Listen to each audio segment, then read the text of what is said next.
What is this thing here? That's a little nail? Oh, okay. What? It looks weird when Oh yeah, all dogs have that. Yeah. I never noticed it before. I just swept the floor. Look at it already. You swept it? Mm-hmm. Oh yeah, her hair. Oh Lord, Lola, you look like you could be in a movie Babs. Why? Her nails. Oh.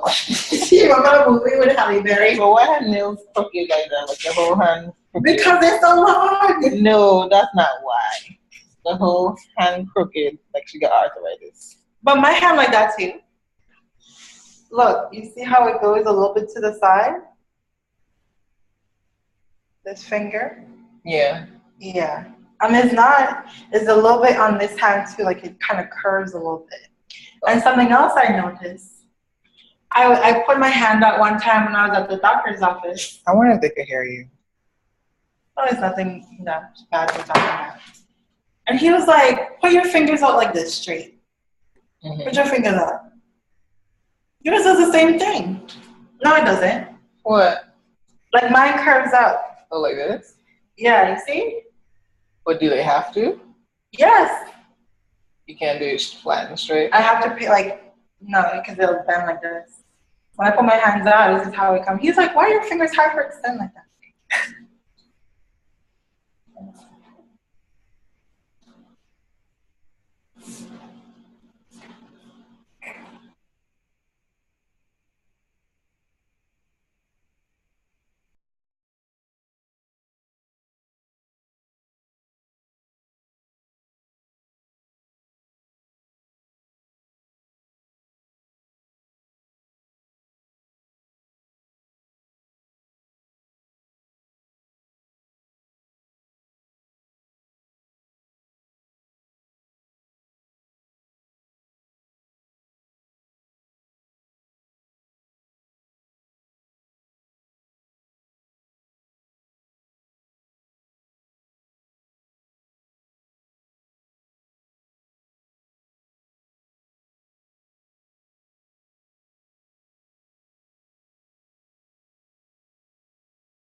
Hey guys, can you all hear me?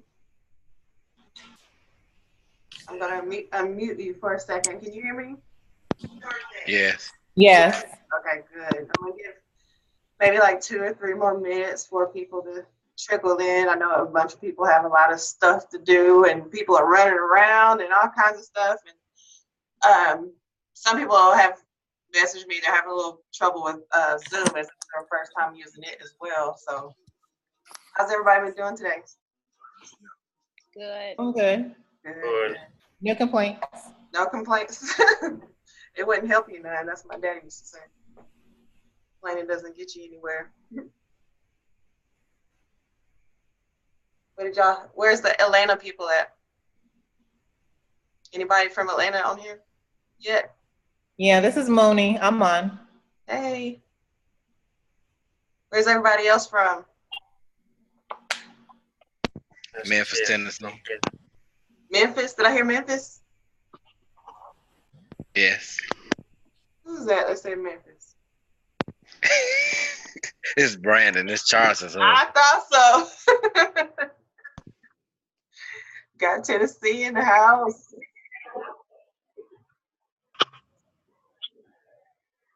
Hey, Miss Ma'am. Hello. How are you doing? I'm good. How are you? Good. I can see you now.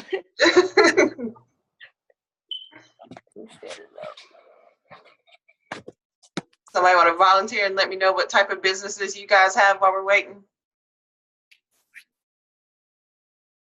Sure. No. Clothing, feet.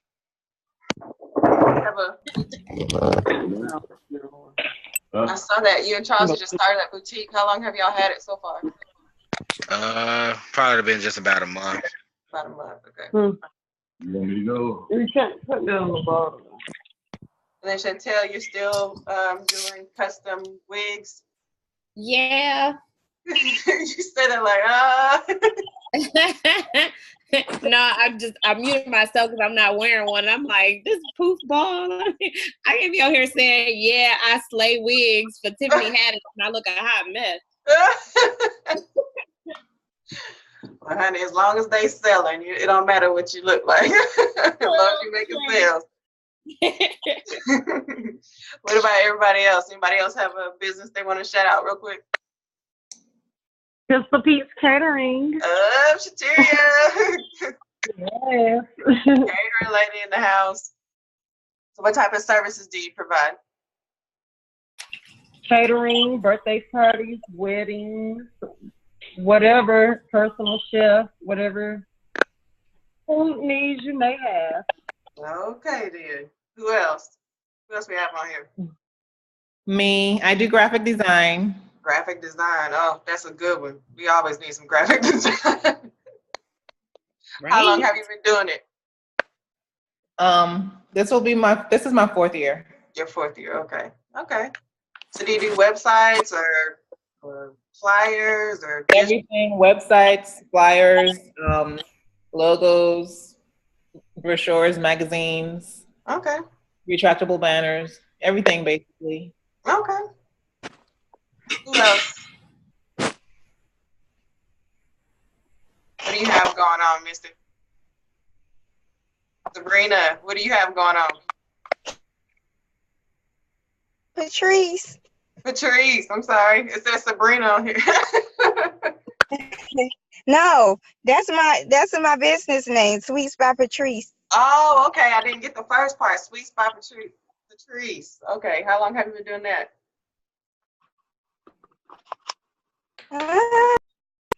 Off and on for about a year. I'm really not seriously doing it for real, but I kind of dabble in and out. I got ahead of myself a little bit, and it got a little bigger than I was ready for. Oh, yeah. Been there. Who else? Nobody wants to share? Okay, well, we got about a minute, and then I'm going to get to it. Hey, what you got going on over there? Got my pen, got my pen. Got everything ready. Oh, I got her feet. All right, well, let's go ahead and get started. I'm going to mute you guys, but if you have any questions, there's going to be a few points at which I ask for questions. Then you can just reply, I have a question, and I'll unmute you for your question. Does that sound good? Okay. Okay. All right. And the unmute button to unmute yourself is in the lower left-hand corner if you're working from a PC. I'm not quite sure where it is on your phone, but it is on the lower left-hand corner if you're working on a computer. So let's get started here. Can you guys see my screen? Yes, ma'am.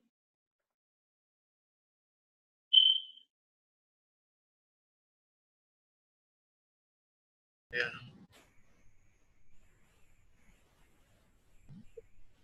Okay, so this live six-figure framework Q&A, today we're going to talk about how to transform your side hustle into a consistent 10K a month. So what I mean by side hustle, it's normally the first stages of a business that hasn't set their systems and processes yet. So when I first started out, I was in writing, doing academic writing and resume writing. However, I would call that a side hustle because I didn't, set any systems and processes into place. I didn't really have a website or an automated way to get customers. So I would have said that would have been my side hustle at that point. So this training is for you if you are thinking about entrepreneurship, but are not sure what type of business you want to start or where to begin. And from the questionnaire that we got, we do have a few people who are in this particular group.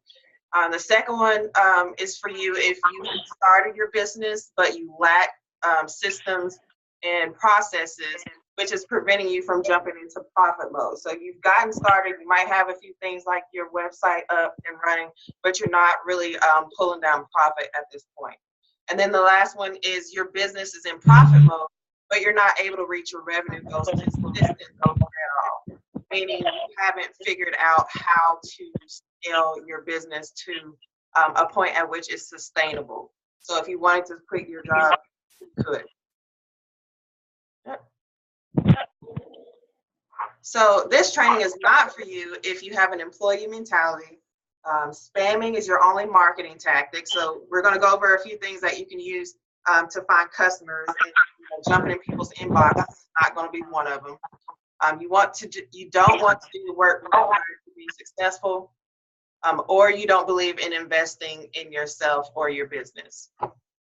So I have two goals for this webinar, and the first one is going to show you, or to show you that the only way for you to consistently grow your business revenue is through outsourcing. The only way to be successful at outsourcing is through implementing systems and processes. So does anybody understand or know what outsourcing is, or is anybody doing that in their business currently? Yes, no? Yeah. I'm doing it. No, yes? Yes. Yes. Okay. No. Yeah. No? Rarely. Outsourcing. So some of y'all are outsourcing. So outsourcing, it could be like, for instance, if you bake cake or you're a caterer, you have service people who are handling some of those jobs, or making gigs or whatnot, or have somebody give me feedback. Hold on. Okay, gotcha. All right, so outsourcing again is being able to grow your business without doing all the work yourself. So I'm going to tell you a little bit about my journey with my business and outsourcing. I started my business, a writing business, in I think June of 2013. One of the reasons why I started my business is because at the time I was broke. I was in survival mode. I was in school. I had 2 twin daughters. A lot of you know me personally or through social media, so you know I have twin daughters. And at the time, they were about 18 months old, and I was on break from pharmacy school.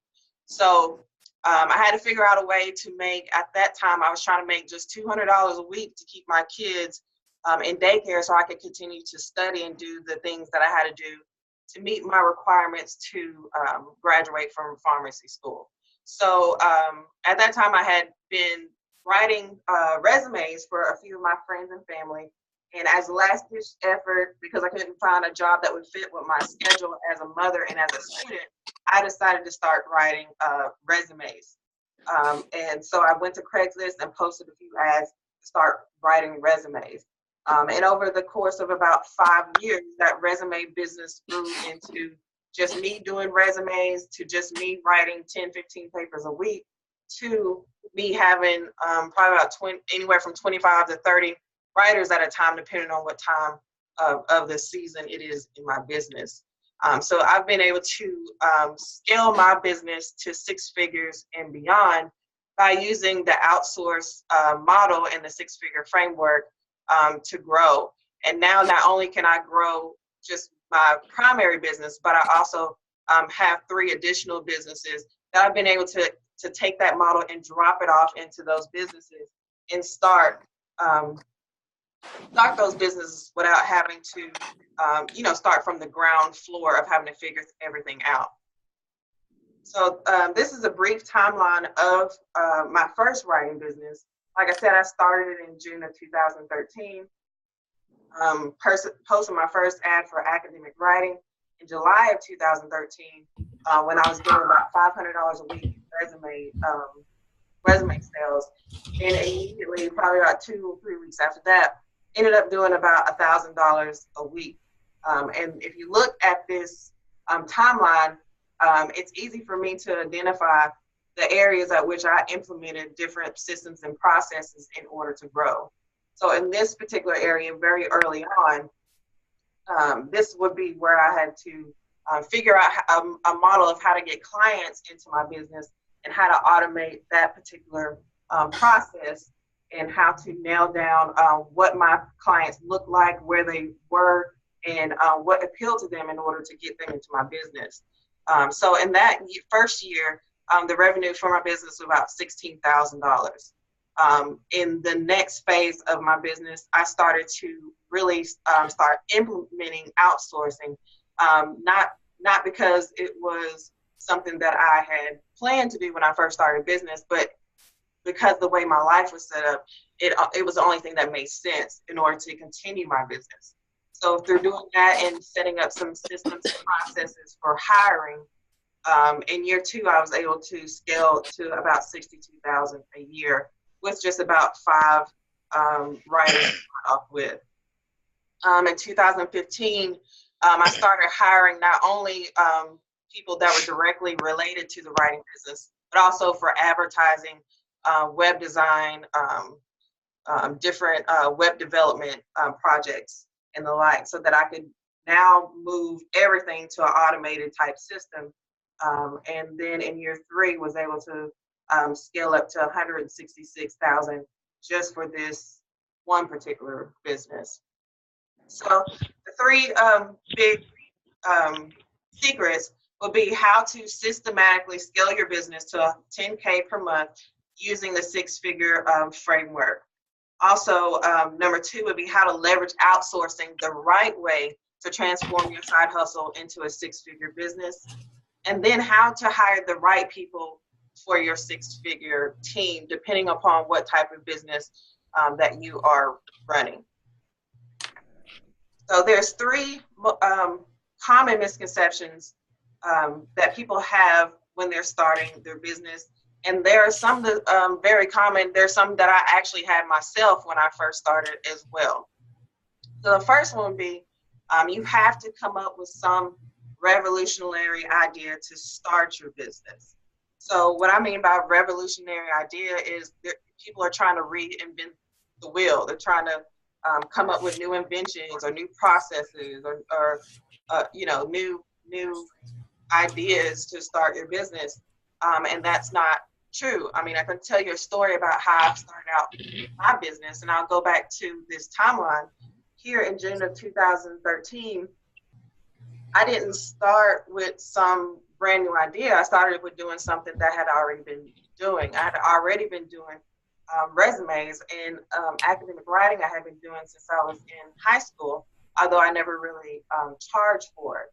So when I started my business, I was able to use a talent that I already had in order to get started. And then scaling it from there was just about, implementing those systems and processes and learning how to outsource strategically in order to be able to scale my revenue and the amount of work that I was able to handle. If this makes sense, even if you are able to find unlimited amount of customers, if you're doing all the work yourself, how are you able to, scale yourself up when everything has to go through your hands? There's only 24 hours in a day. There's only so many projects or so many cakes or so many sweets or so many dishes you can cook or so many wigs you can make if you don't have systems and processes in place in order to take yourself to the next level. So here, starting a six-figure business requires that you implement proven methods for success. So there has to be a particular model that you go back to over and over again in order to implement systems and processes to make sure that you're moving on to the next level. Does this make sense to you guys? Mm-hmm. Yes. Okay. All right. Is there any questions so far? No? No questions. Okay. So the second misconception is that it takes a lot of time to start or scale a six-figure business. A lot of times when I talk to people about, why haven't they taken the next step to either start their business or to scale, one of the biggest factors that they say is that they don't have a lot of time. They're working full-time jobs, or they have children who have, their needs or spouses and just other things going on in life that they can't scale their business. But, just to go back to how I started, I started when I was in school. And one of the key factors that made me take a look or start the process of outsourcing is because of time. When I was first started and I got to the place where I was doing 10, 15 jobs per week on my own as a team of one, I ran into two huge issues. Number one is over that summer, I don't think I left my couch. Like, I was sitting on my couch every single day, answering phone calls, quoting customers, and then writing, 4 or 5 page, 10 page, 12 page papers, literally from sun up to sun down. Like, I remember a time where a customer called my phone at 2 a.m. in the morning and had something due at 12 o'clock the next day. And, I was so exhausted, I didn't want to do it. I threw some crazy figure out and he paid it, and I had no choice but to get up and do it. Like, I didn't have a lot of time to spend with my family or enjoy my summer vacation because I was so busy, which is a good thing because I was looking to make money, and I was, broke at the time, and, $1,000 a week is some good money. But at the same time, it was an unsustainable model because at a certain point, you can't sustain yourself like that. You're not getting your rest, you're not getting sleep. You really just created another job for yourself at that point. A job without benefits. Secondly, I was on school break. So when it was time to go back to school full time as a medical student in pharmacy school, how was I going to be able to maintain writing full time or greater than full time when I had to worry about my own schoolwork and manage to be able to take care of my children as well?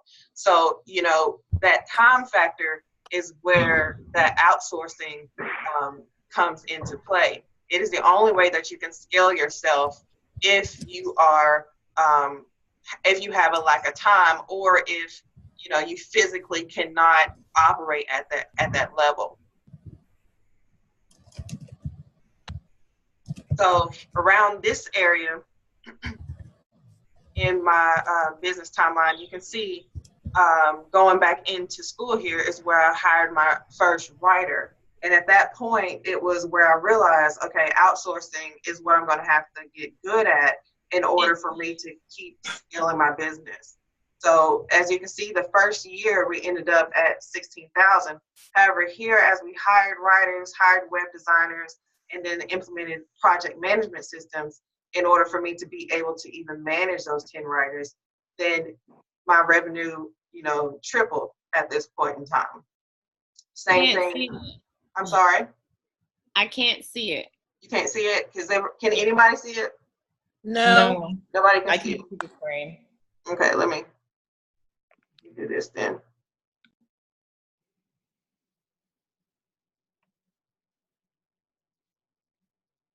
Can y'all see it now? Yes. Okay. So in this timeline here, like I was saying, the outsourcing started at this point when I had to go back to school, August 2013. September 2013, we hired the first writer, ended up the year at 16,000, and then ended up hiring 5 more writers the next year, which, like I said, if I can only write 10 papers in a week, 5 writers can write 50 papers in a week. Or if they're full-time and they're available, they can write maybe even more than that. So that's how you are able to scale your business and get over that time issue. Like I said, when I started, I was in school. I had, daughters who were 18 months old, like infants, So, that's a common misconception. However, you have to be able to leverage the resources you have. Time is not equal to money. A lot of people say, time is money, but that's not true, because you can always get your money back, but your time is going to be limited. You have to be willing to invest in saving time. By me hiring writers, yes, it costs money for me to pay them, out of those projects that I was getting. However, in order for me to scale up, I had to take back some of my time so that I could go out and do things like prospect for new clients and grow my business. That's the difference between being a technician in your business and being a business owner. Have you guys heard about those different designations, a technician versus a business owner? Yes, no? Yes. Okay. No. So for those who haven't heard about that, there's some different areas or different steps, different quadrants that have to do with business. And the first one is being a technician. So a technician in your business, let's say we have a plumbing company. The technician is the person who is doing the plumbing. Then you have your manager. The manager is the one who is managing the plumber, the one who's directing those day-to-day processes in order to make that business run. The next one that you have is the business owner. The business owner is the one who is setting out systems and processes for that manager to manage the technician. And then we have the CEO. The CEO is not involved in the day-to-day processes so much. They are the one who is implementing their vision for their business. So those stages, in order to move past those stages, you have to learn how to hire people in your business in order to give your business the room to grow. So the third one is common misconception is I don't know how to do that, therefore I can't start or scale my business. So along the way in this timeline, there are a few things that I hired outside of writers in order to scale the business. One of the first ones was a web designer. I'm not able to build websites by hand. At this point, I've read enough about them to be able to set one up in order to convert. But as far as designing them, like that's not for me. I don't do that. And if I took the time to learn how to do that, it would take me weeks and months or maybe years to learn and perfect that craft. So that's something that would be outsourced. For example, another big example of that is in this area here. At a certain point, I realized that I was spending a lot of time going between customers and my my writers. So my process initially was my customer would reach out to me through email and ask me for a project. I would give them a quote, have to log on to PayPal, send them a quoted, an invoice, wait until they paid for that invoice, sometimes follow up 2 or 3 times until they paid for that invoice, then send it to our writer manager to then send to whichever writer he was going to assign that to, wait for the writer to finish it, send it back to me, then send that back, and then wait for revision. If they got a revision, then I would have to send that back and forth over and over again. So that took a lot of time. So I was limiting myself again by my time, because again, there's only 24 hours in a day. There's only so many times I can do that. When I have 50 clients, I might be able to manage that. When I have 1,000 clients, I'm not going to be able to manage doing all that. I'm limiting myself. So in this area, I had to develop my own automated system. So something kind of like Shopify. So when you order something for Shopify, you get on there, you put a few clicks in, you put your credit card number in, and it gets automatically shipped to you.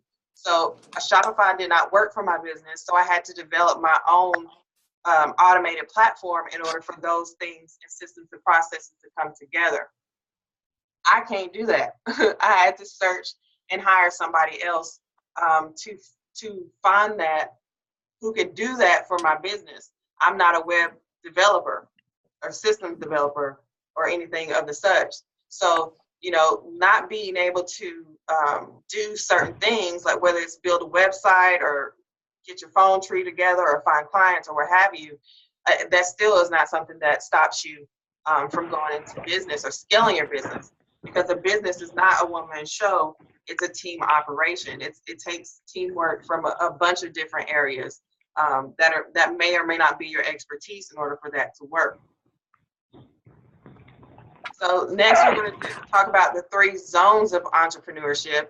And we did get a lot of feedback from a lot of you guys on that first questionnaire about where you are at in your business. So we're going to talk about the 3 of those, which is thinking about entrepreneurship, in business, not in profit mode, and then in profit mode, ready to scale. So the first one is thinking about entrepreneurship. So what this one looks like is you're not quite sure how you want to go into business or what you want to do for your business. You might have done a couple of things in exchange for, money. Maybe you baked the cake and your friend paid you for it, or you cut somebody grass a couple of times and they paid you for it, and you can pick up a few extra dollars that way. But you really haven't nailed down exactly what you want to do for your business. A lot of people are stuck here because they don't have clarity that they can move forward to the next level. They haven't been able to monetize what their expertise are yet, because they haven't figured out what the best way to do that is. So what you need in this area is to be able to clarify what you want to do and where your expertise is. How many of you guys are in this particular zone? I have small businesses. You've had small businesses, you said? I have 2 small businesses, yes. Okay. So who's in the zone of thinking about being an entrepreneur at this point? I am. Who said that? What's your name? Do you have any questions about this particular area or any type of steps that you would like to talk about moving forward?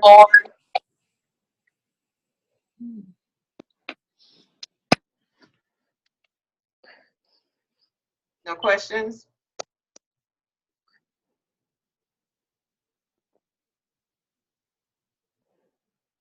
Okay, so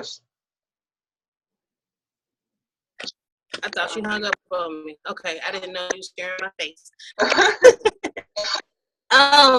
So yeah, I don't really know where to start. I know what I want to do, but I don't know how to make it profitable. I know it's a definite need out there, but I've been kind of stuck in this rut for a couple of years, and I don't really know where to start. And what is it that you're trying to do, or what is your idea? So I would like to find some way to pair up the medical assistants and the CNAs that have been trapped into going to these churn schools like I did, that can't really find profitable work, and partner them up with special needs families who need assistance with respite, taking care of their children, because I was one of those moms as well. And you can't get help unless you're on a 10, 15-year waiting list, but what about the meantime? So that's really what I'm trying to do. And I don't know how to start, how to make it profitable. I know it's a need, but how would I charge the parents? How would I pay the employees? It's just trying to connect the need with actually implementing it is where I am. Okay, well, the easiest way to get started is to just worry about doing it yourself.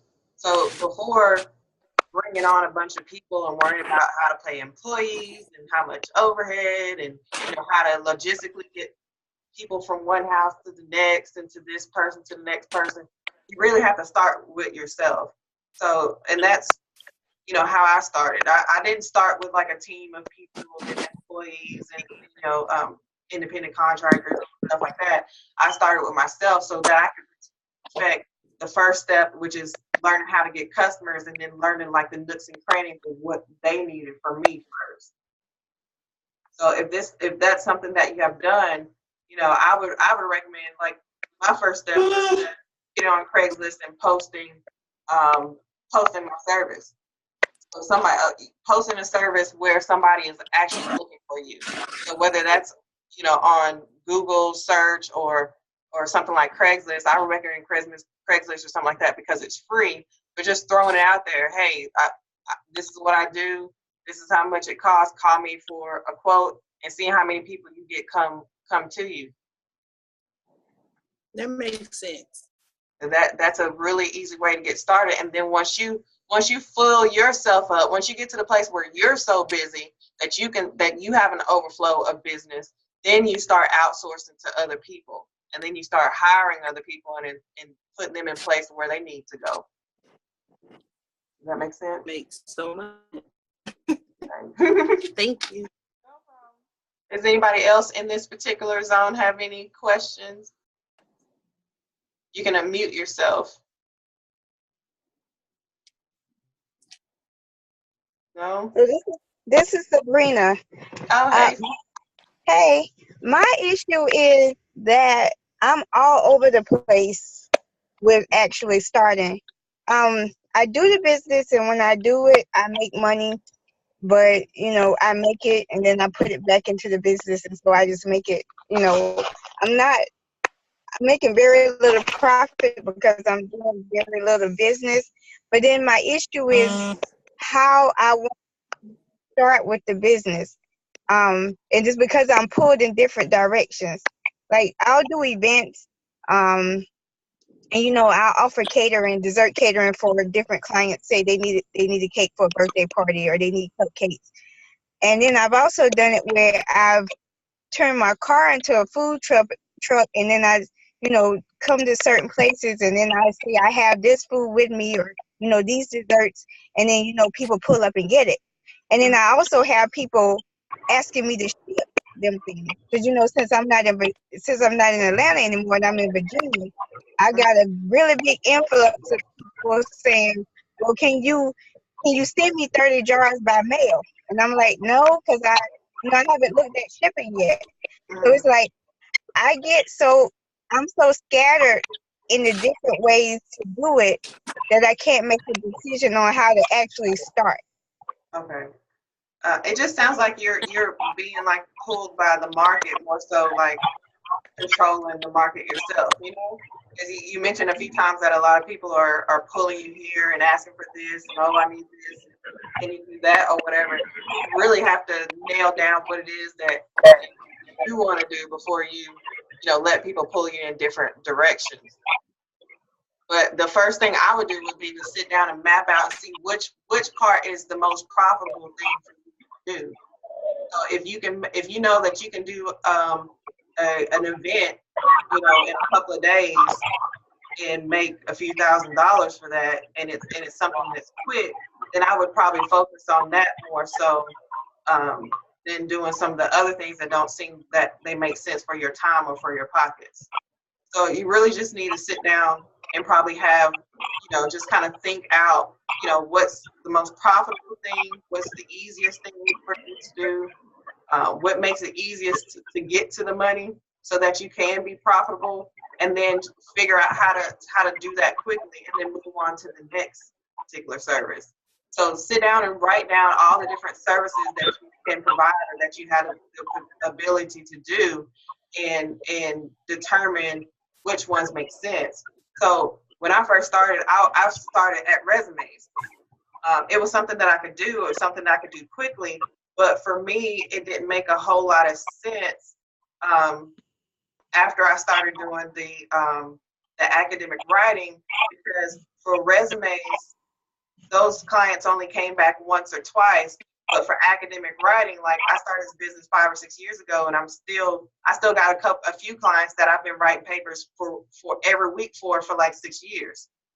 So it didn't make sense for me to go and invest a bunch of money in my resume side of my business on spending tens of thousands of dollars building systems and processes for that business, when I can spend more money over here and make more profit going in a different direction. Does that make sense?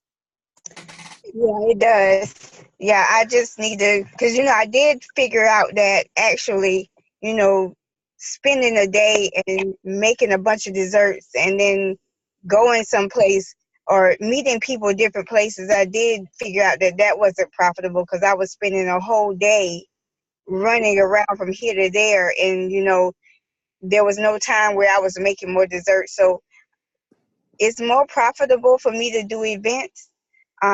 So I need to focus on that. And then I think, once I get my foot in that, then I can focus on, the shipping portion of it, or, being able to ship across countries. Yeah, I mean, shipping. It's a cake, you know what I'm saying? But if I'm going through the trouble of shipping 30 jars for you, that's a luxury. You know what I'm saying? So you got to adjust your price right there too. Yeah. But don't throw out the doors going door to door and giving your cakes and stuff out, because that's like, it's like crack. You got to give somebody a hit or two before they get addicted to it and want to keep using your service and buying your food. You know what I'm saying? So you just throw that Oh yeah, I do give it out here and there. I'll show up and do that. Right. Can I chime in on that? Sure. Due to the fact that I'm in catering, what do you do when customers, because it is catering and it's not look like I can see what your food look like and know what it tastes. Of course, it looks good. So what do you do when a customer is like, if you're doing a big event, can you bring me some food for free so that I can taste your food before you cater for my dealership or my event? You can look at it as an investment, or you can look at it like food is a lot of money. Like for me to come and feed all of your managers, you get what I'm saying? So it's a risk and a take with that. So how would you deal with that? So those are the things that was saying about to her about, you still have to get that entry level sale in the door in order to roll it up to bigger events. So that's where you're, delivering food plates and but at the same time you're networking and getting information so that you can be top of people's minds when they do come time to hire for those events. You have to identify the areas that people normally do things like that. That's office buildings, car dealerships, churches and places like that. So if you're showing up all the time and you're top of these people's mind because you've been selling stuff to them, not giving it for free, definitely not giving it for free, but you've been selling stuff for them consistently, been feeding them for, you know, the last few months at their job and stuff like that. Then they're going to call you to get those bigger things. But that's also, you also have to be a part of that as well. It's not just a passive thing.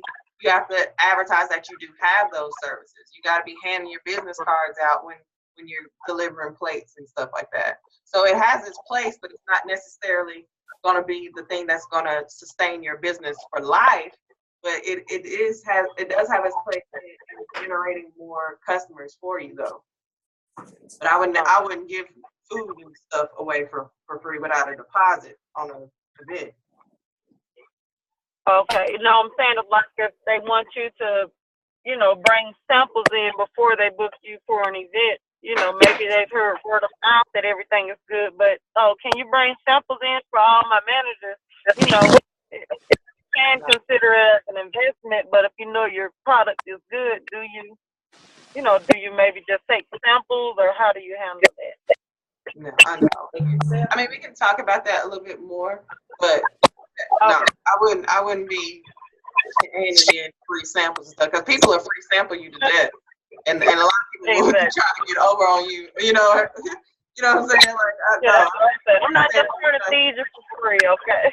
Right, like, or we can put a deposit down and you can get some of it back if you don't like my food or something like that. But no, the cost of the food or something, like, or we do a tasting special for $125 for 5 people or something like that, and you can have an opportunity to pick it up at a discount at cost or something like that. But no, I wouldn't be giving away free nothing. All right. Well, thank you for the advice.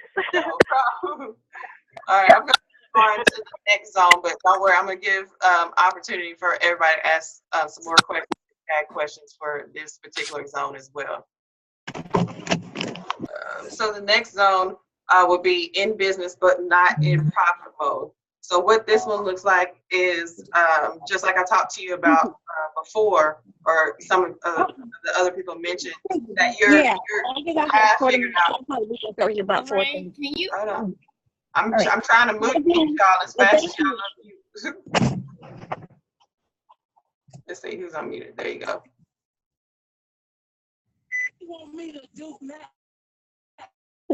Okay. So what this particular one looks like is that I think maybe Sabrina, you might be a little bit more so in this particular category. You're in business, but not quite in profit mode yet. You haven't kind of nailed down exactly what direction you're going in.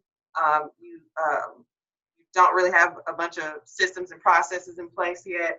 Most of the time people are stuck here because, again, they don't really have any type of plan. They're just kind of, I'll do this for you, and I don't know what I charge, just we'll figure it out, those types of things. They really haven't nailed down exactly what they're doing in their business.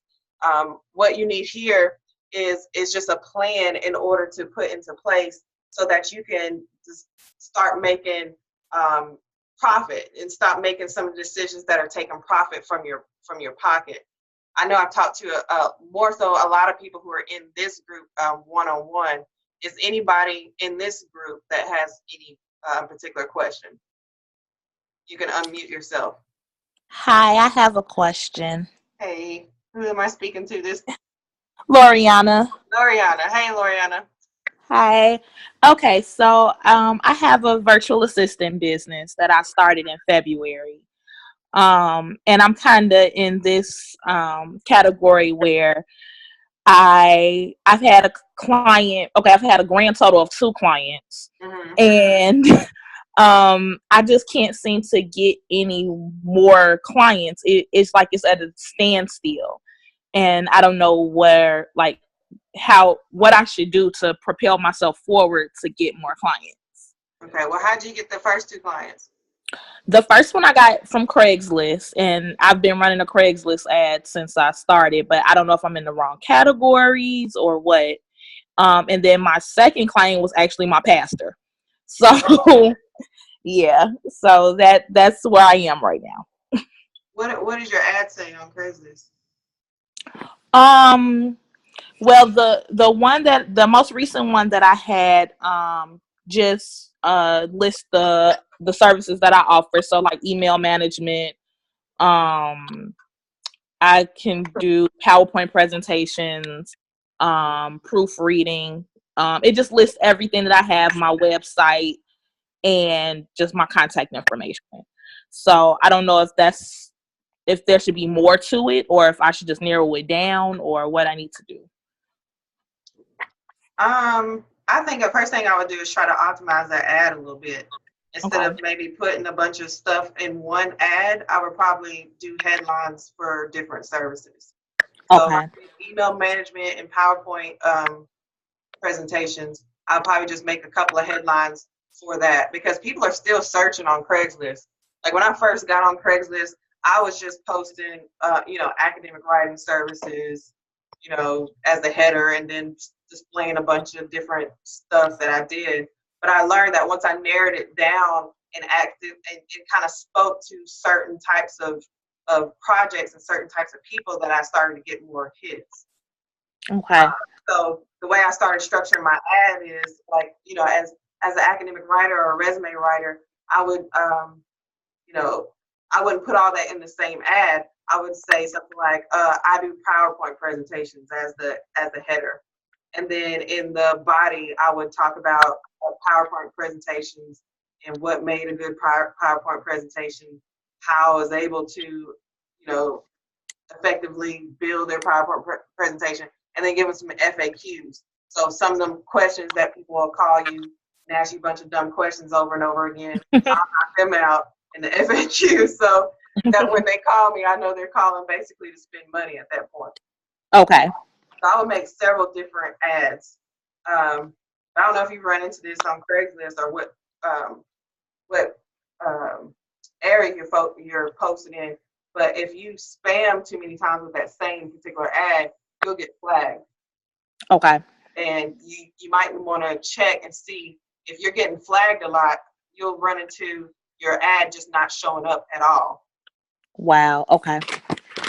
So have you gotten flagged any at all? Not that I know of, no. Okay, so just watch out for that and make sure that you vary your ads. Okay. But as far as past Craigslist, there are also different things you can do to find clients.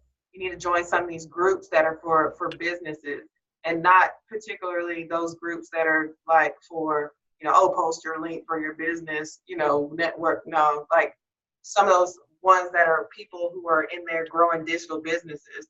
Because I know I hire a lot of VAs. I have 6 of them. Okay. So what I do is I go and I look for people in those groups that are educating other people, that have businesses that look like, how I want it to be. So their website is on point. Their copy is on point. Their systems and processes are on point when I go to their website. Okay. Does that help? Does that make sense? It helped a whole lot. Thank you. Problem. Can I ask a quick question? Yeah. What were you talking about getting flagged on Craigslist? What not to do? Okay, so if you're posting the same ad over and over and over again, You mean the same exact words? Yeah, same words, same. Okay. The same heading, the same words and stuff. Craigslist will flag you. But also the bad part is that if you are in a highly competitive area in Craigslist, your competitors will flag you, and Craigslist doesn't have any type of way to differentiate them flagging you for abusing their terms and conditions versus your haters flagging you because they don't want to see you there. Okay. So, at first, my business was heavily relying on Craigslist. Like, if you go back to where I talked about this timeline, at one point I had a VA specifically for Craigslist ads. We were doing national ads, 50, 60, I think up to 80 ads a day in all over the country. Because it got to be such a pain in the butt to try to manage flagging. And they actually have businesses that'll go out there and they'll tell them, okay, you get 10 ads per day and we'll also flag another 20 ads per day for you. So you have to be real careful with Craigslist, especially if you're trying to scale and you're trying to build in enough, bring in enough customers to sustain your business. Like it's good. I wouldn't say like completely stop Craigslist, but definitely have something else in place.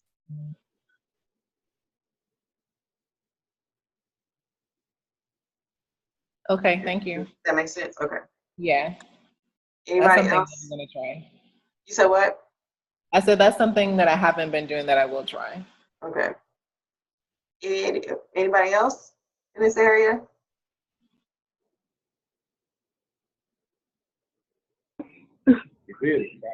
Nope. Okay, so the next zone is those of you who are in profit mode and ready to scale. So what this looks like is, like I told you before, when I was in the summer and I was doing $1,000 a week.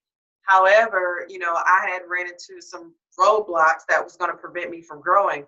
The first one was myself. I was my own rate limiting step. There was only so many papers I was going to be able to write myself. And then those roadblocks became, you know, how many writers I had, what their skill level was, or my process of managing those writers. My systems and processes became the point at which I was limiting myself because I was spending so much time doing things by hand where I could just automate it once and save all that time in that particular area. I think I see a question on this one. No. Okay. So why are you stuck here? 9 times out of 10 is because you don't have a method to scale. You don't have any systems. And I know I keep saying this, I'm beating it over the head, but systems and processes in place to automate certain areas so that you're not continuously doing the same things over and over again and wasting time. So for this area, I've nailed down what it took for me to get past this, and this was the 6-figure framework. So in the middle here is what the goal was for me, which was a 100K business. Like I said before, I know a lot of you know this, but I was a pharmacist. But when I graduated from pharmacy school, I wanted to take a year off because I wanted to see if I could get my own business to 6 figures.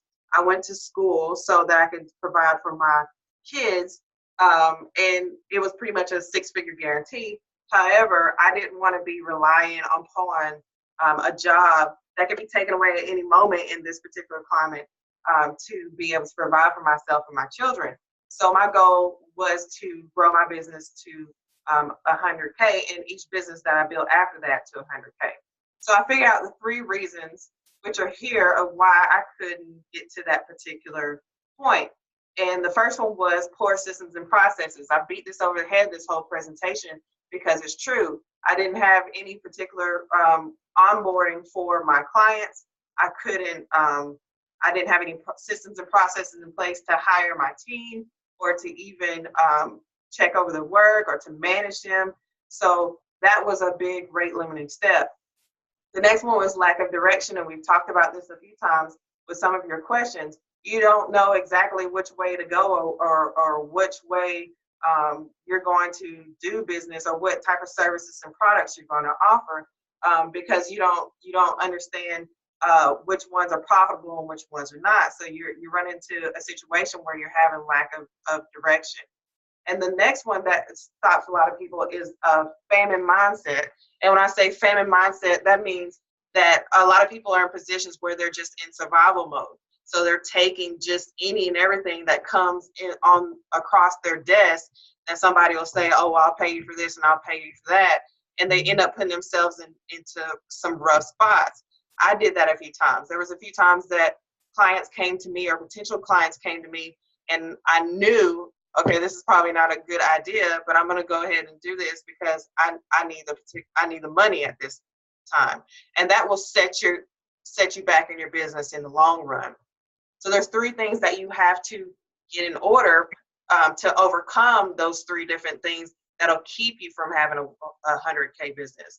And that's your 6-figure team, a 6-figure mindset, and your six-figure clients. So six-figure team is having the people in place that you need in order to scale your business, because you have the right players in place. So there's 3 different modules in this one that you have to deal with.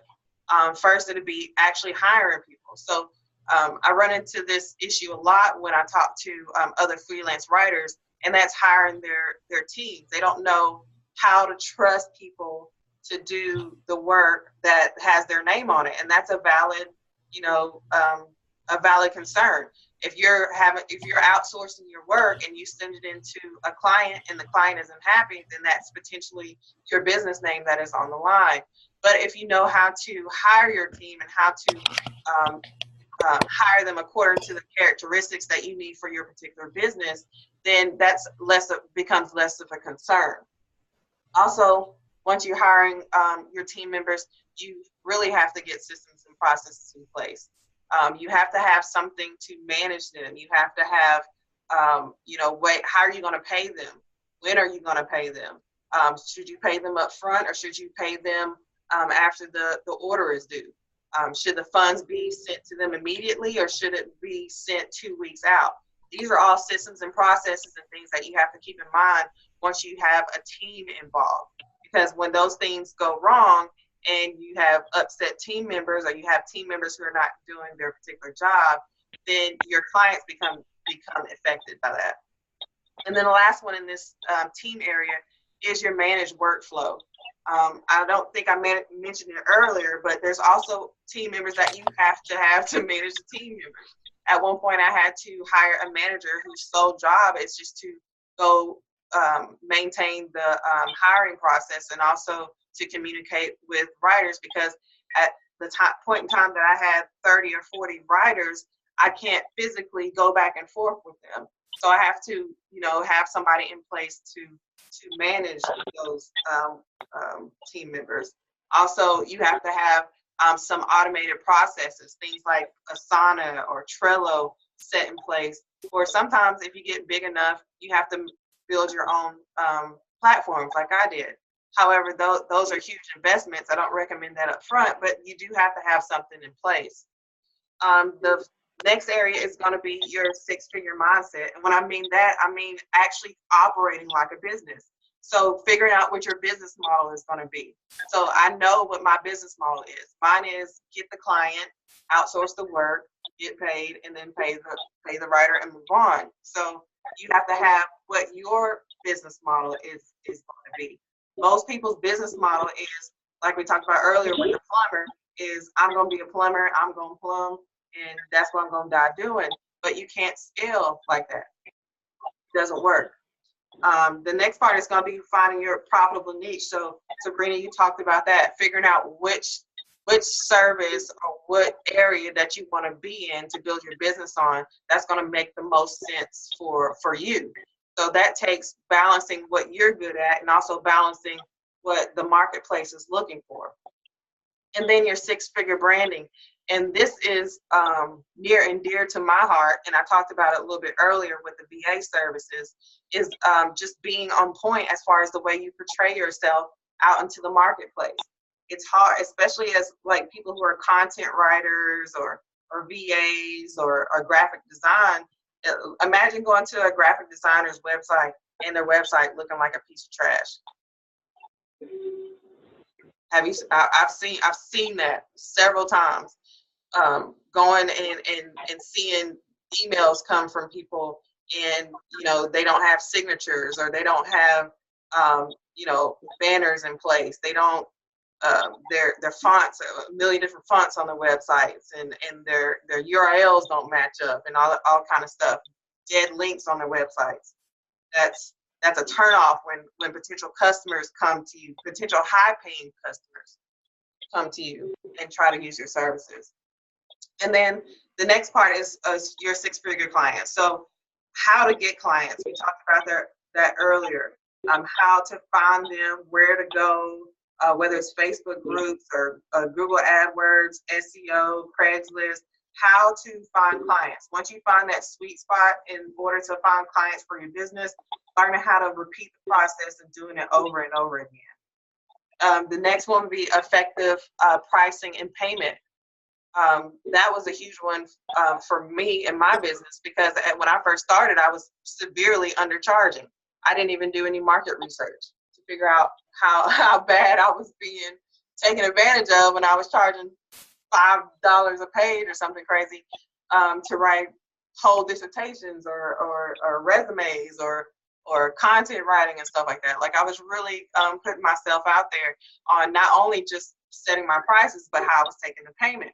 For example, PayPal. I don't know how many of you use PayPal as a payment processor, but that whole thing with those chargebacks and stuff, how to prevent chargebacks, because that's a big one. Because a lot of people will come out here and use your service, and you'll send them, especially with a digital product, you send them the product, and then they'll go back and file a claim, and then you're just out of all that time and all your money at that point.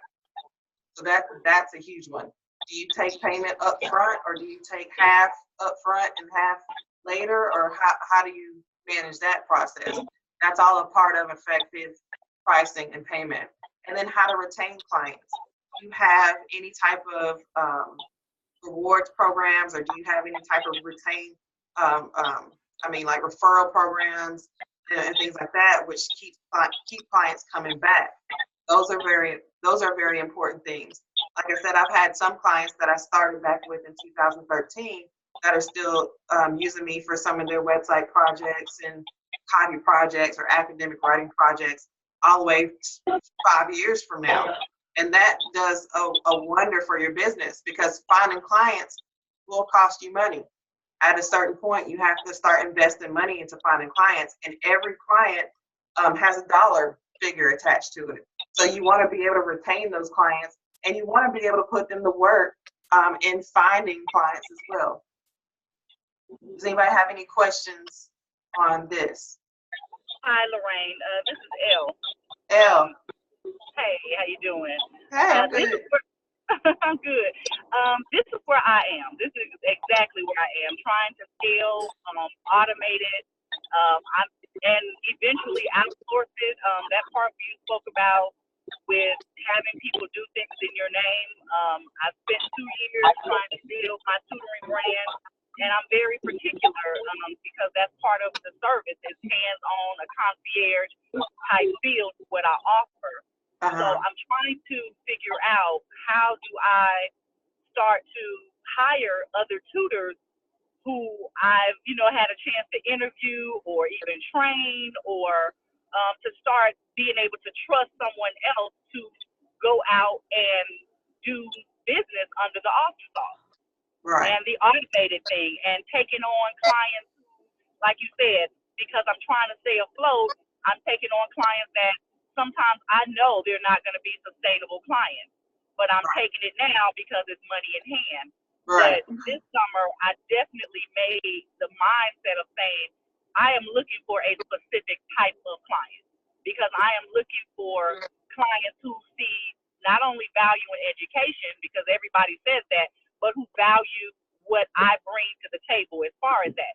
And those people I do have a couple of clients, and they are long-term clients. They pay ahead of time. They pay, once a month or bi-weekly. It's regular like clockwork. I am trying to get more clients like that. That's where I am, and the automating and hiring other people. Yeah, that's where everybody's trying to be. We all want that dream client over and over and over and over.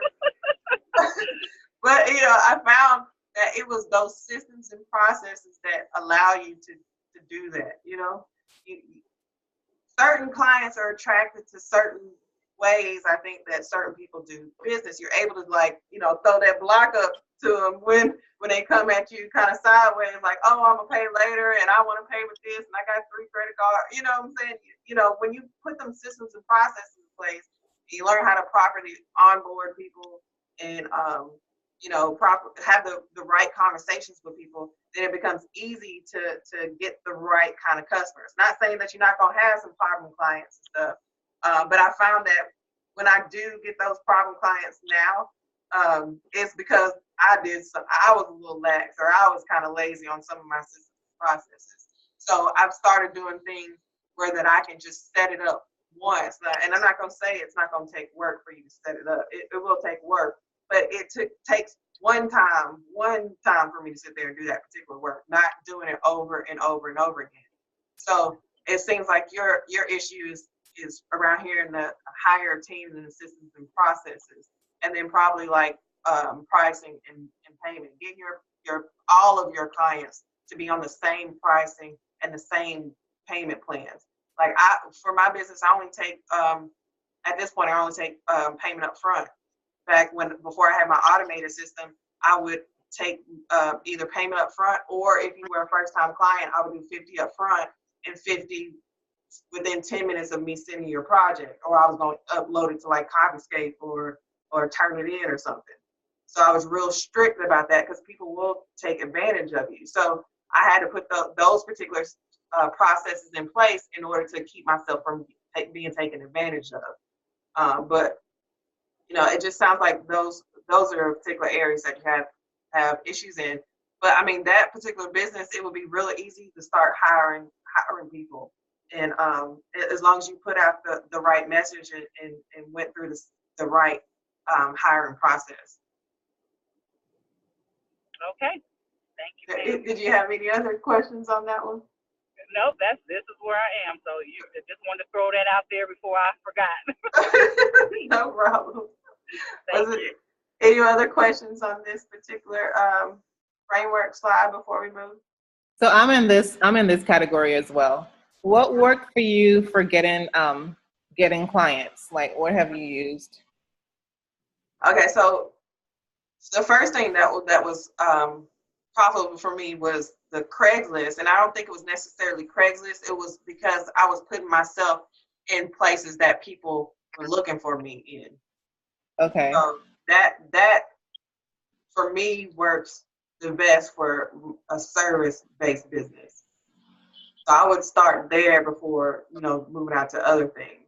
Now at this point, I've grown to like SEO and referrals and setting up referral programs and stuff like that, and that brings clients. But the very first thing that I had to get good at was putting myself into the places that people were looking for, and then how to optimize my ads and how to write proper ads that make people want to take action. So in this area right here, in the program is where we focus on those particular things, how to attract clients and the right type of clients to your business. So it's a lot of people will spend a lot of money, waste a lot of money on ads, or even if they're free, waste a lot of time on free ads, but they're not writing them correctly or showcasing the right information to get people to want to buy from them. Okay. I think I talked about a little bit about that in a post I made about the website. A good place to start is to take a look at other people's ads and then some of their negative reviews. Is there any other questions on this one? Now, when you say they're negative reviews, you mean the review of their services, what people didn't like about it? Yep.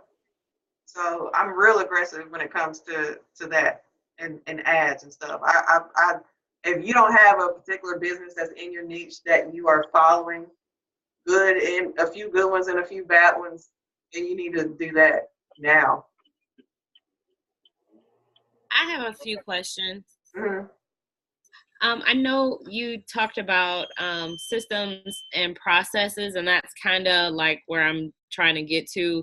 So before, it wasn't necessarily throwing things to the wall that stick. Well, it kind of was, because I offer hair extensions and then wigs. And so people would call and say, do you have any wigs? So we would always say, yeah, we're here, give them the business hours. And they would book an appointment. Forgive me, my puppy is being rude. They would book an appointment, and then they just would not show up. And so we put one of those systems in place to where now the only way you can come and even look at a wig is if you schedule a wig consultation, which is $20. So that helps weed out so many people. But all of the other parts that go along with it, I'm struggling with. So I guess we could talk about that part later, but it's I'm struggling with everything else in this because it's so hands-on that it would be great for me to hire a team, but my number one wig maker, she is, what do I say? She's afraid of her own success I'm at the point now, like I bought a sewing machine the other day. She's willing to teach me for free. And like, I know how to ventilate and bleach and all that because it's things that I have to do. But like everyone else was saying, it's hard to really get the team. Like I can get the clients, that's not a problem. Like they're almost my ideal clients because they know going into it. It's just those other components to get here. Yeah. To compete. So you're struggling over here in the team process. I mean, and I came up there. Remember that? When I came all the way to it? And it was worse. So yeah, like a lot of the things you gave me are way better. I told you to fire that girl. I know, right? Okay, so I did fire her, and what had happened was, you know, here you go. What had happened was a good friend of mine wanted to gift one of his coworkers' daughter a wig because she's going through chemotherapy treatment.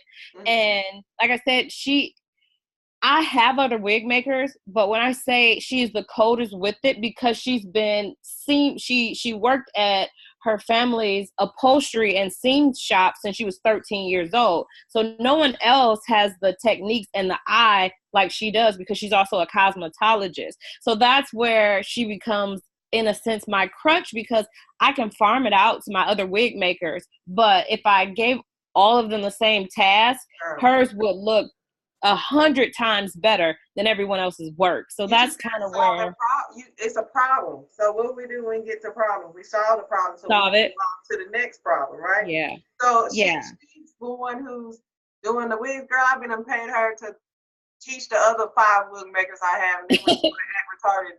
You know what I'm saying? Like, I can't have somebody that I'm dependent on for my business that is not doing what they're supposed to do. You know what I'm saying? Like, yeah. I gotta set you up so that when you don't want to do stuff, then that's on you. But you're not affecting my business. You know what I'm saying? Right. So, right. You know, at that point, I would be like, okay, well, she's not so reliable at X, Y, and Z. But you know, there's still some talent that she has. It might not be being reliable and showing up on time, but she might be able to. Hey, let me bring my camera. I'm going to record you making this big, and you're going to tell me how to do this, that, and the other. And I'm going to pay you to train the other wig makers that I'm going to have. We're going to set you up. Okay. You know, sometimes having team members, and all my team members, the majority of my team members are people who either could or legitimately have their own businesses. Okay. I don't have employees. I collaborate with people. So when I say team members, I'm collaborating with other people who have pretty much their own businesses. So if you're going to be the leader of your whole situation, you have to learn how to develop people and put people in the right areas. Okay. So she's not in the right area. You can't hang your hat on her. Okay. You got to move her somewhere else. Okay. So. And then one last thing, the 6-figure branding part, like 95, I would say, % of my traffic comes from just Google because I built up my Google page to whereas the reviews on there are helping just pull people towards us and just using that pain point in the market when people are looking for stuff, we pop up first. But aside from that, I'm trying to figure out what way to go. So I pulled apart Remy Girl's hair from Remy Girl's wigs because I just wanted to basically kind of take people's hand. If you're looking for a wig, just head straight over here.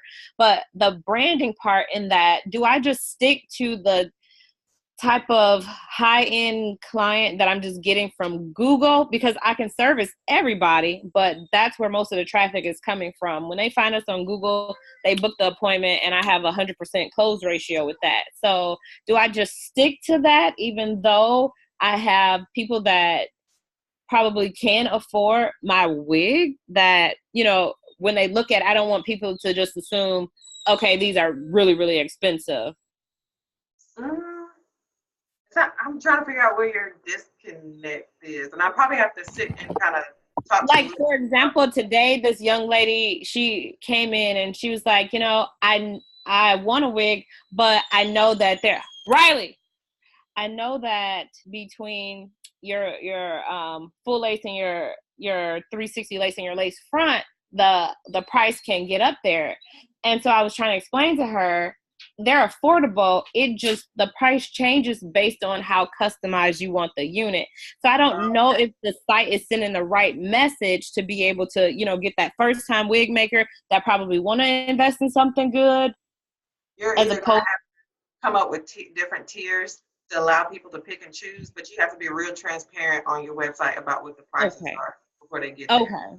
So that I would do that so I could, like, if I find myself having the same conversations over and over and over again, I try to stop that. So I'm either going to create like a video that I can put on there to explain the process or explain the pricing situation, or I'll even build a price calculator to put on my website so people can price their own stuff. Okay, awesome. Thank you. No problem. Okay, so I'm going to give another opportunity to ask some questions in a second, but first I'm going to go over some ways if you would like to work with me and partner with me in trying to figure out some of the stuff that's going on in your particular business. So the first one is going to be to join the Facebook group. So I've created a group so that we could all come together and kind of talk about some of these issues. I know a lot of you have been in business for a while and some of you are just starting out.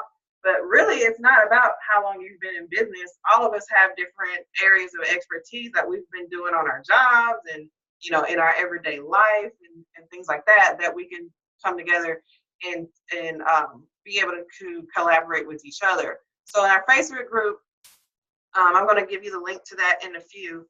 It's basically an accountability group. So it'll have access to some of the hacks. I'm not sure if some of you saw the video that I posted yesterday. So that'll be kind of regular in there to kind of solve some of the issues that you might be having really quickly like that. And then some of the live trainings. So I plan on doing some live trainings over particular areas in the six-figure framework to try to solve a few of these problems so that you can stop being stuck on some of them. So the investment for this is your time and participation. So the group is free. There's no charge for being in the group. However, your time and participation is required in this group. So don't come in and be mute. Don't come in and not want to put in no work or talk to nobody. This is not the place for you.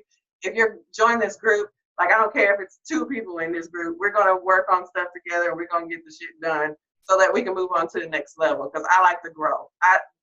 If you know me in my personal life, you know one of my pet peeves is not growing. I can't stand looking up the next year or the next 5 years from now and thinking I'm about to be in the same place. So that's what we're about to do in this group. Like, we're gonna grow. So I'll post the link to that as well. And then I think somebody yesterday asked for coaching sessions, like one-on-one, so that we can particularly break down what's going on in your business and figure out where your roadblocks are and develop a strategy to get past that. So these will be 45-minute strategy sessions, and that will be recorded so you can go back and take a look at those, and that we can sit and hash out a plan on how to get past some of these hiring issues and build some of these systems and processes to get you moving. A lot of times it takes like 1 or 2 different strategies just to get together, and you'll be able to see a revenue growth just from putting that 1 or 2 things into place that maybe you haven't thought about before. I know that is what happened for me with being in school. I had particular times which I could sit down and solve problems.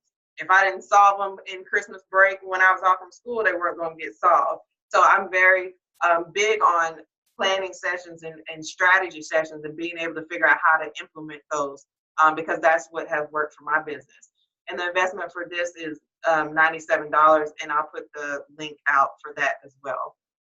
And then I'm doing a program where I'm going to build some training courses.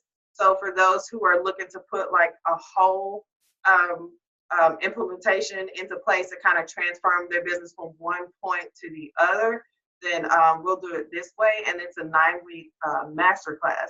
And what that will give you is, a clear plan on how to scale your business to hit your monthly revenue goals.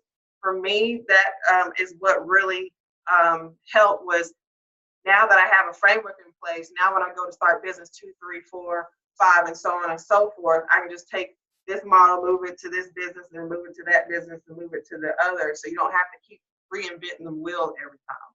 So in this one, we're going to work on those 3 different steps: a 6-figure mindset, your 6-figure team, and the 6-figure clients. So it's going to be a streamlined method designed to help you identify and hire your key members. Like I said, I have 5 or 6 VAs at this point, 30 writers, a web designer, a web developer, somebody who handles social media posting and things like that. But that might not necessarily be what you need for your business. So we'll identify what that has to look like in your business. And then a plan to implement your signature managed workflow. So just like Elle was talking about earlier, she doesn't have a process in place to not only hire the people that she needs in her business, but how to manage them and how to get them to do what they say they're going to do so that it doesn't turn back a negative vibe on your business. And then methods that you need to find and retain your 6-figure clients. So whether that's SEO, Google AdWords, how to write effective Craigslist ads, how to showcase yourself on social media so that you show up top of mind to the people who are looking for your services. We're going to address that too in those particular modules. So those will be a package with 5 45-minute strategy sessions, and then weekly Q&A sessions as a group, 1 per week. And then we'll do recorded courses that you can replay again so that you can, pretty much listen to you understand it or till you get it, and then you can ask questions about it. So we'll do step-by-step feedback and that, and it's basically to take your side hustle to a different level. So that investment is $14.97. However, I'm only going to do that for about 5 different businesses because I can't physically be inside of so many people's business at one point. Also, I really would appreciate you if you leave some feedback on Facebook today about this particular training.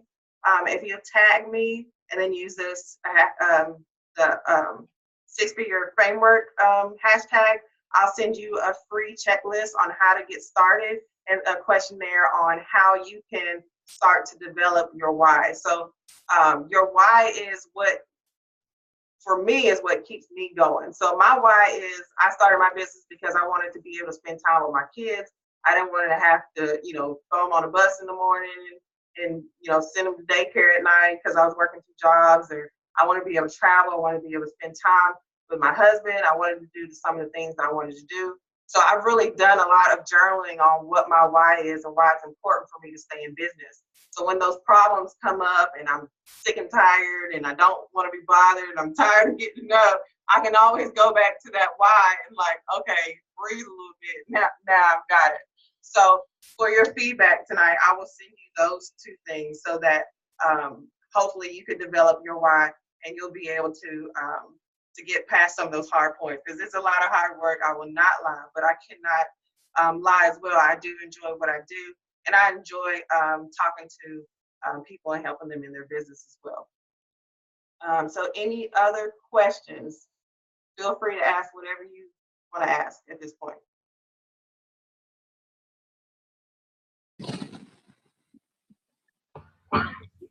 I have, can you hear me? Barely. Let me turn you up. So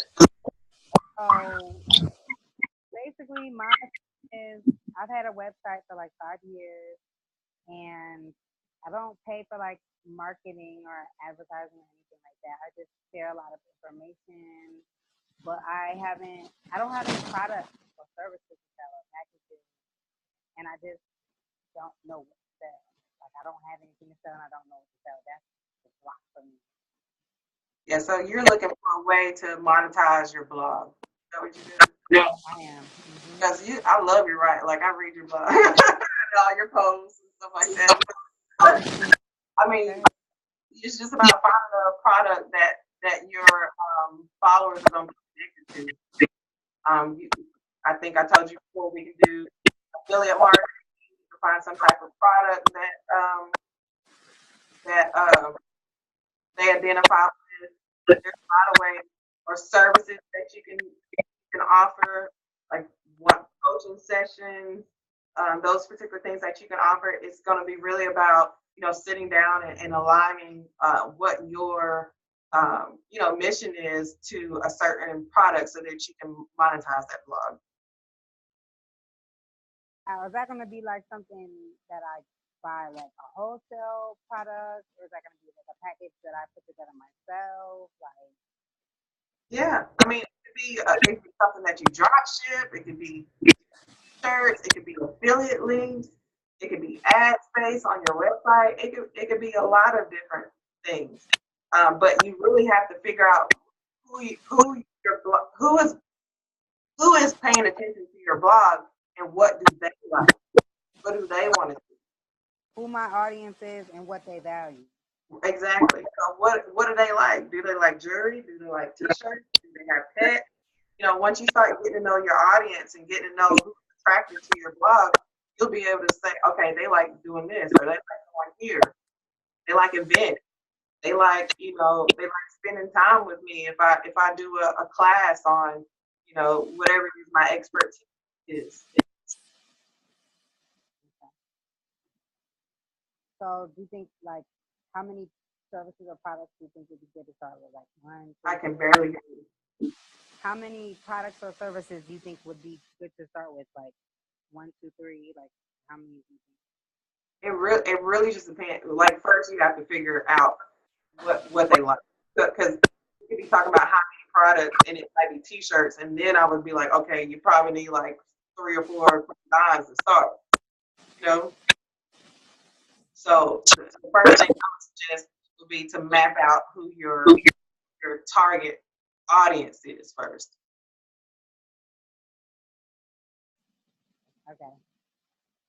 Thank you. No problem. Anybody else? Hey, Lorraine, this is Nicole. Can you hear me? Yes, I can hear you. So my question is, what are some setbacks that are not usually considered when starting a business?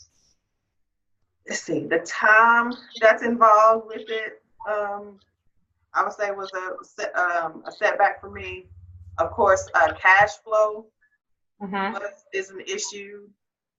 Some people don't realize that sometimes you really got to bootstrap it. Like my parents are pretty well off, but it's not like they were handing me $10, $20, $30, $40,000 to start a business, Exactly. I had to make sure that my credit was on point, or get my credit on point. I had to cut some corners sometimes. I think the main setback is when problems come up. Some people don't, they run away from problems. They come up with a problem and everything just stops.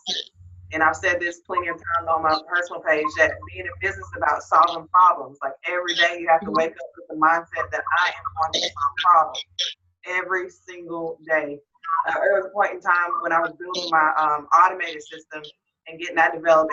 It took a whole year to develop that whole program. And every single day, I'm talking about 4 in the morning, 4 a.m., I woke up, it was a problem. Burning house down problem. 4 a.m. before I can even open my eyes. I think for me, that's the thing that'll set the most people back. It's not the time, it's not the money, it's not the lack of knowledge, it's not the lack of expertise, it's them problems that is going to set the majority of people back. Okay. So just have that mindset of every day I'm going to solve a problem. Every single day. Like when I get off of here, I got a huge problem I have to solve. My AdWords account has been suspended. So I got to figure that out. Gotcha. And now I did hear you say, like your mom and dad don't have just a lot of money to just hand you. So how would you suggest gaining sponsors? Like, do you have a certain technique to kind of pitch your idea to people you want to get into your team so they can kind of donate to what's going on or sponsor you? No, I don't. And that's a thing that a lot of people come. They're like, oh, I've got to find investors and stuff. I don't know too many investors who are investing in stuff that doesn't already work, like Even if you watch stuff like Shark Tank and stuff like that, them people are showing up with like millions of dollars in revenue already, and they still tell them sometimes, no, that don't make sense, or no, I don't want to invest my money in that. Right, right. So you have to be able to start from the ground floor. Like I said before, when I started my business, I didn't have a whole team of people. I was writing. I was doing free ads. You know, I was writing them ads myself. I was doing my own advertising, and I read a lot. I took advantage of a lot of free resources that I could use to learn. And then once I got you know, more and more clients and further in, I started reinvesting the money that I did make back into, you know, coaching or buying courses or books or spending time with other people or other business owners that I knew of and kept them in my circle. So investments, you know, or looking for investors is a hard way to go, in my opinion, if you don't have a proven track record of success. Sometimes you got to go without. Like, I'm traveling a lot now, but I didn't go anywhere for 7 years. I was in school. I wasn't going nowhere. I wasn't buying nothing. I wasn't shopping. I wasn't eating out. Like, like that was a lot of sacrifice. And I still sacrifice them. Like sometimes I'll be like, I got some money in the bank, let me do this or let me buy that. I have to start picking and choosing what's important to me. Like, yeah, I can buy this nice bag, but you know, I can also build this other website that's gonna make me a few $1,000s in the next couple of months. Like, which one am I gonna take? I got you. Okay. Thank you. No problem. I have a question. Okay. This is Sunshine. Hey. Hey. So how did you determine when it comes to like business licenses, you know, whether you're going to do an LLC, a limited partnership, sole proprietorship, how did you determine which one was best for you? Well, right now, my business is set up as an LLC, and I set it up that way because I don't have a whole lot of knowledge. Like at this point, I've gotten to the place where I'm looking for lawyers and I'm looking for like accountants and stuff like that to handle that part, because it really depends on like the tax filing and all that other stuff. And quite frankly with you, I don't want to learn that crap. It'll take me too much time. So I plan on getting as a resource is having a couple of live events with some of my friends who do those types of services that come talk to you guys in the group. But when I started, I knew that I wanted to be a serial entrepreneur. I knew it wasn't going to be just one particular business. So to get started quickly, what I did was just did my initials, KLS Enterprises LLC, because I knew there was going to be a bunch of different things that came up under that. So when I talk to other people and other business owners, that's what I recommend them doing, unless they already have a business name, because you can get stuck right there. A lot of people get stuck trying to figure out what my business name gonna be, and you know, and how I'm gonna file, and what my LLC and stuff like that. So to get started, I would definitely just go ahead and do some type of LLC and a general name. If you go ahead and get that EIN started, and then so you can get the ball rolling on stuff like business credit and stuff like that. That's one thing that I wish I'd have done quicker, is started getting the ball rolling on not only personal credit but business credit. And that'll help you with that. So don't waste your time thinking of, okay, am I going to be a C Corp or S Corp? Like, you can move in between those things. Like, I'm at a LLC 9 times out of 10. By the end of the year, I'll probably move into like a C Corp, because now I want to be able to purchase things in my name, and I don't have a full-time job, you know. So now I got to start reporting income in certain ways and stuff like that. So I'll probably move in that direction, but don't let that hinder you from going ahead and get started up. Just get it. Like, my mom's about to retire, and I've got, you know, I told her, like, don't worry about what you're going to do and how you're going to do it. Go ahead and get a business license, EIN, today, now. Does that make sense? Yeah. Okay, thank you. No problem. Anybody else? I'm going to do about 5-10 more minutes. One more question for you, Lorraine. This is Nicole again. Okay. You said go ahead and get a business license, you know, even if you don't have a name. How does that work when you apply for one? I mean, you still have to have a name. Like I said, mine is very general. It's KLS Enterprises. Those are just my initials. Okay. So do something like your initials, corporate, you know, enterprises, or, you know, company or something like that, just to get something started. I mean, like I said, my goal was to be a serial entrepreneur. I knew at some point I was going to have more than one LLC. Anyway, I just wanted something for everything to fall up under. Gotcha. Okay. But in order to get a business bank account, you have to have a business license and also your EIN. Your business credit does not start until you have a business bank account. Oh, that's good to know. I didn't know that. Yeah, I didn't know that either, but now I do.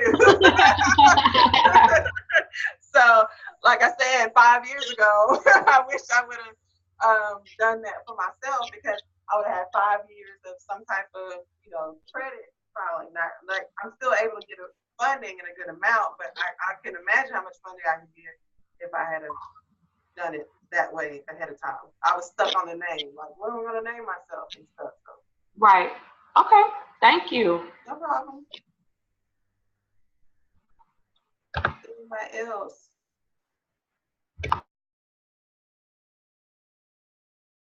No. All right. Well, if there's nobody else, I'm going to go ahead and end the first Q&A session and say I thank you guys for coming and being a part of this. Is my first time doing this, but I will definitely be doing this weekly and definitely in the group. Here is the link. I'm also going to post the links in chat for the different